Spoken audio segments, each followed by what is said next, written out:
Hello student, आपका हमारे इस यूट्यूब चैनल पे स्वागत है। आज हम क्लास 12 के चैप्टर 10 फाइनेंशियल स्टेटमेंट के बारे में आपको बताऊंगा। उस फाइनेंशियल स्टेटमेंट क्या होता है, इसके ऑब्जेक्ट क्या है, essential quality of financial statement क्या होता है, फाइनेंशियल स्टेटमेंट में क्या क्या बनता है, उसके बारे में आपको इस वीडियो में समझाया जाएगा।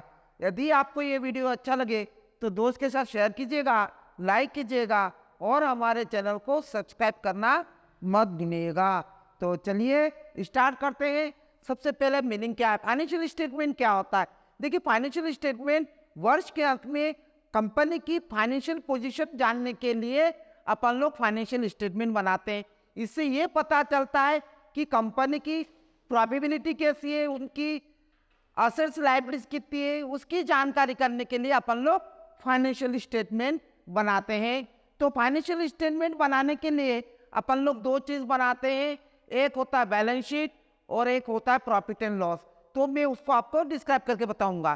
तो मीनिंग फाइनेंशियल स्टेटमेंट मतलब आपको मैंने बताया, कंपनी की फाइनेंशियल पोजीशन या लाभदायकता या प्रॉफिटेबिलिटी ज्ञात करने के लिए, उसकी कैपेबिलिटी ज्ञात करने के लिए अपन लोग फाइनेंशियल स्टेटमेंट बनाते हैं। इसके ऑब्जेक्ट क्या है, फाइनेंशियल स्टेटमेंट बनाने के ऑब्जेक्ट क्या है, ये देखिए।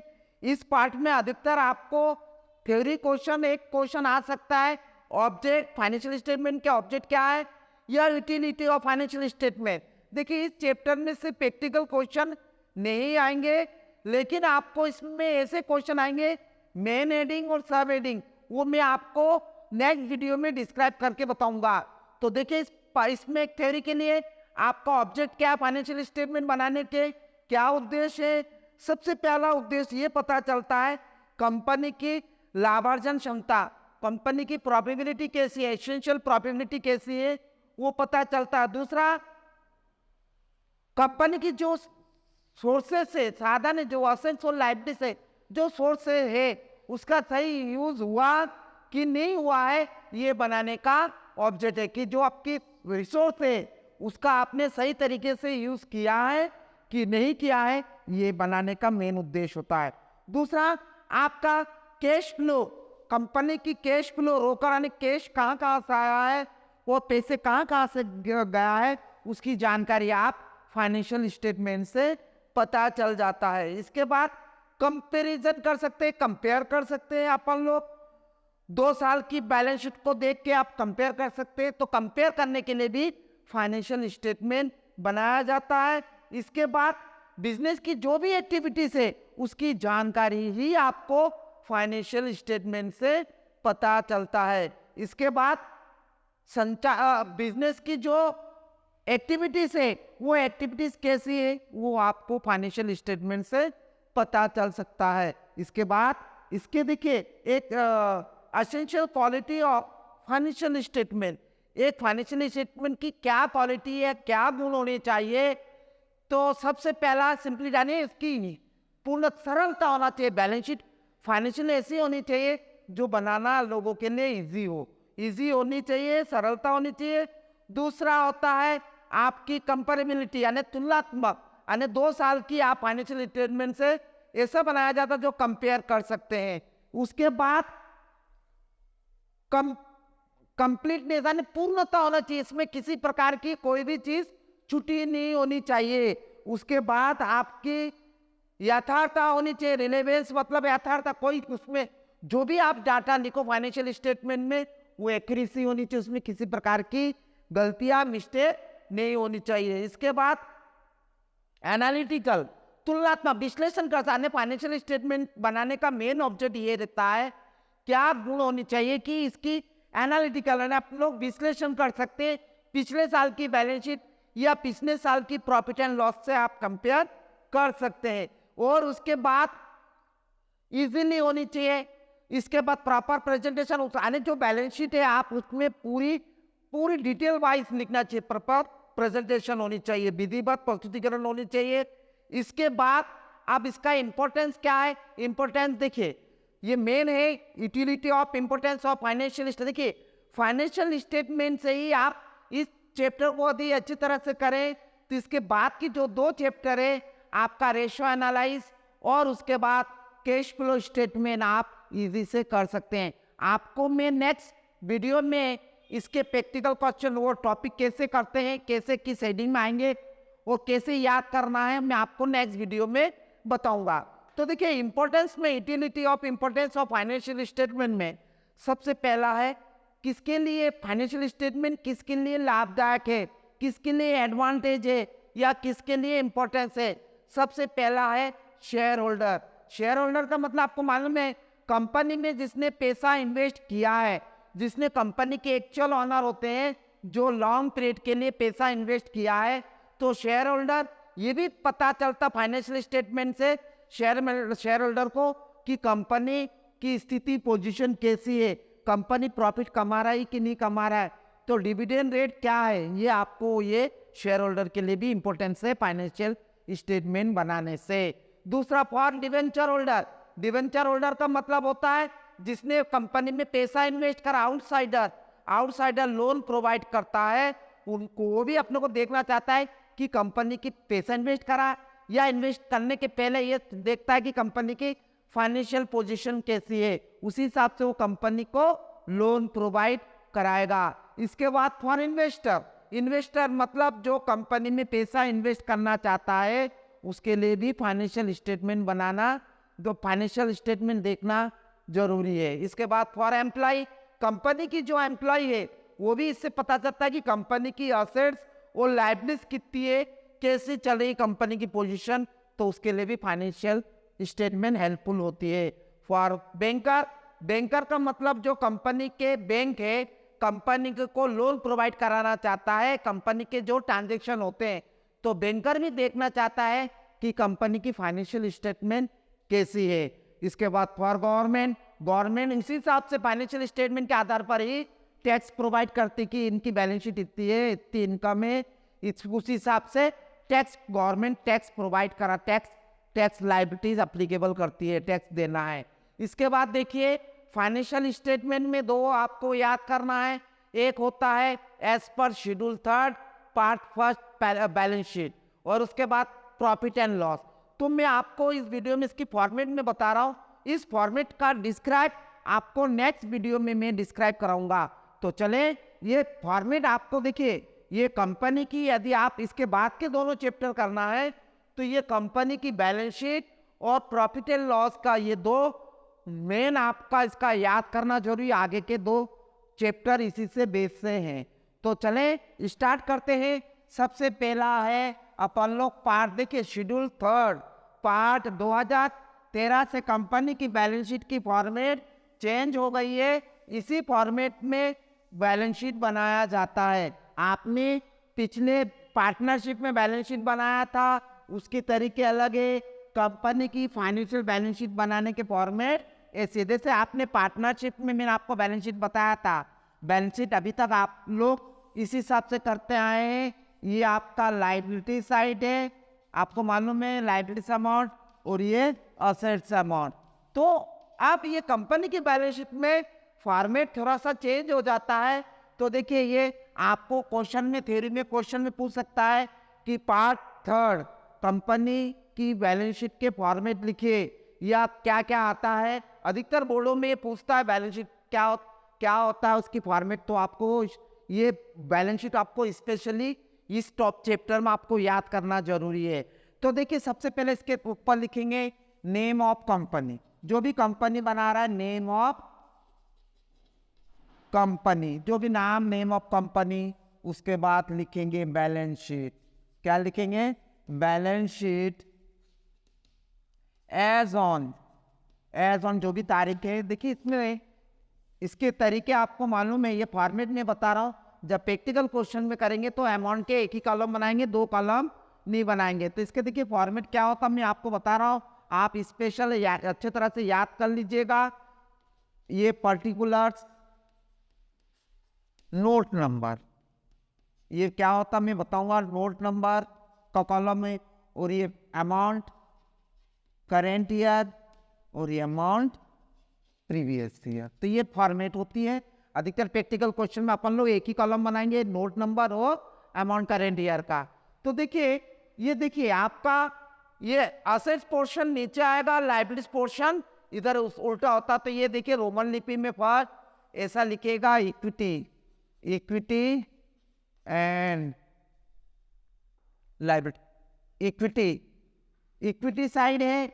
और इक्विटी साइड में क्या क्या होता है आपको मैं बता रहा हूँ। Equity and liability, equity and liability side में बैलेंस शीट में होती है, ये दो पोर्शन होती है, आपको ये अच्छी तरह से याद करिएगा, इक्विटी एंड लायबिलिटीज, है ना। ये इसमें ये लायबिलिटी साइड, यानी ये लायबिलिटी साइड को आप मान लो इक्विटी एंड लायबिलिटीज में देंगे। तो देखिए मेन अभी इस टॉपिक में मेन हेडिंग बता रहा हूँ। इसमें सबसे पहला शेयर होल्डर फंड, क्या है शेयर होल्डर फंड में, मैं आपको आगे बताऊंगा शेयर होल्डर फंड में क्या क्या आता है, नेक्स्ट वीडियो में मैं आपको डिस्क्राइब करूंगा। देखिए ये इक्विटी एंड लायबिलिटीज यानी लायबिलिटीज पोर्शन में क्या क्या आता है ये मैं बता रहा हूं। दूसरा होता है application, application money pending on allotment, ये मेन ऑर्डिंग बता रहा हूं। थर्ड नंबर होता है नॉन करेंट लायबिलिटीज। देखिए इसमें में क्या क्या होता है, इसकी भी मेन हेडिंग में आपको बताऊंगा। ये मेन हेडिंग है ना, ये मेन हेडिंग है नॉन करेंट लायबिलिटीज। चौथा होता है करेंट लायबिलिटीज, ये मेन हेडिंग होता है, मैं आपको नेक्स्ट वीडियो में बताऊंगा। और इसके बाद आप इसका क्या लिखेंगे टोटल, टोटल ये मेन हेडिंग। देखिए शेयर होल्डर फंड ये नोट नंबर 1, इसका मैं डिस्क्राइब बताऊंगा। एप्लीकेशन मनी पेंडिंग, फिर नॉन करेंट लायबिलिटीज ये नोट नंबर 2 में डिस्क्राइब कराऊंगा।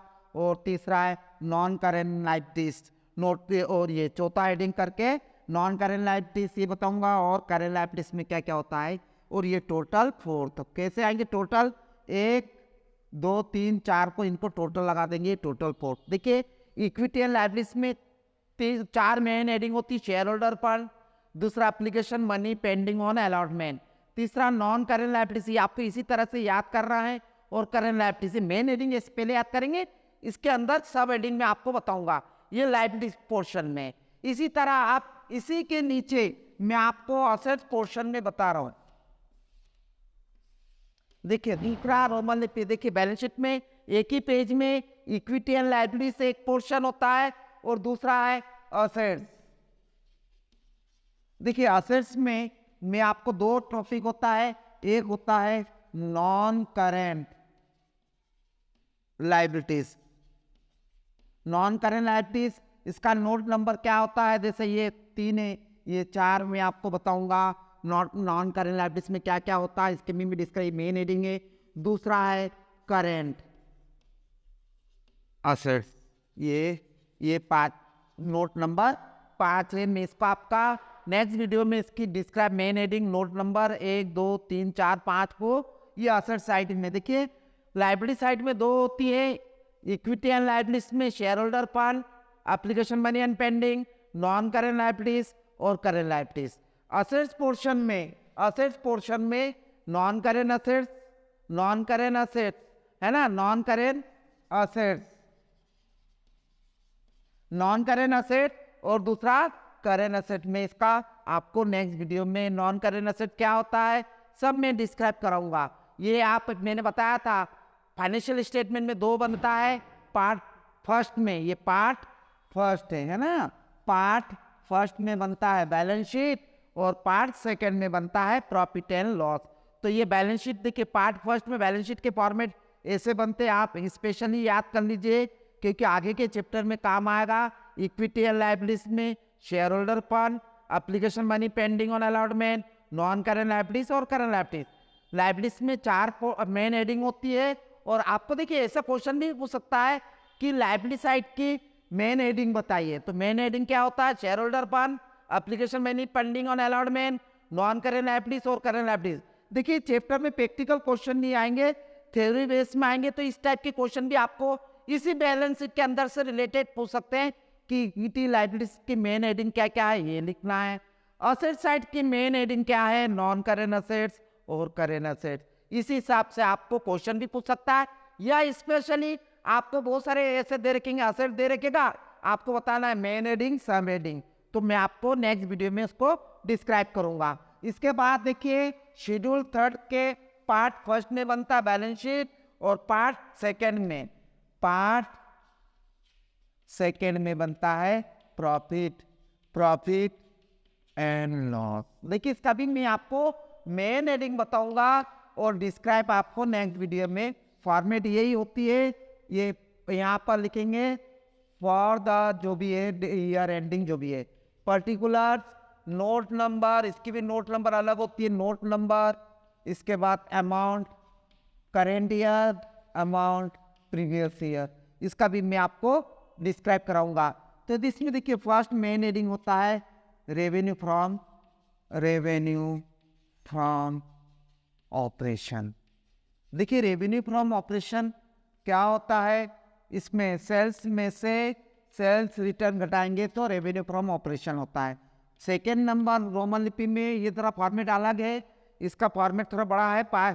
फिर अदर इनकम ये मेन हेडिंग है, अदर इनकम, ठीक है, ये अदर इनकम। थर्ड नंबर होता है नेट रेवेन्यू फ्रॉम ऑपरेशन। ये कैसे निकालेंगे, फर्स्ट प्लस सेकेंड को जोड़ेंगे तो आपका रेवेन्यू फ्रॉम ऑपरेशन आएगा। फोर्थ नंबर एक्सपेंसेस में मैं आपको बता रहा हूँ, फोर्थ नंबर एक्सपेंसेस हेडिंग में आपको बता रहा हूँ। एक्सपेंसेस में आपको बताऊंगा आपको। फिर फिफ्थ नंबर पॉइंट होता है profit before tax. Profit before tax ये कैसे निकालेंगे, थर्ड की टोटल में से फोर्थ की टोटल माइनस करेंगे तो प्रॉफिट बिफोर टैक्स आएगा। 6 नंबर पॉइंट आएगा इनकम टैक्स। इनकम ये मेन हेडिंग बता रहा हूँ आपके इस वीडियो में, इनकम टैक्स। इसके बाद 7 नंबर आएगा, ये मेन 7 हेडिंग होती है प्रॉफिट आफ्टर टैक्स। ये कैसे निकालेंगे, फिफ्थ की टोटल में से 6 की टोटल माइनस करेंगे, फिफ्थ में से 6 की टोटल माइनस करेंगे तो ये प्रॉफिट आफ्टर टैक्स आ जाएगा। तो और इसी हिसाब से इसकी फॉर्मेट बनती है, ठीक है ना। मैं तो इस वीडियो में आपको इस फाइनेंशियल स्टेटमेंट में क्या होता है, इसकी मीनिंग क्या है, मैंने आपको बताया। इसका मेन हेडिंग, जिसका सब हेडिंग मैं आपको नेक्स्ट वीडियो में बताऊंगा। तो यदि आपको ये वीडियो अच्छा लगे तो दोस्त के साथ शेयर कीजिएगा, लाइक कीजिएगा और हमारे चैनल को सब्सक्राइब करना मत भूलिएगा। धन्यवाद।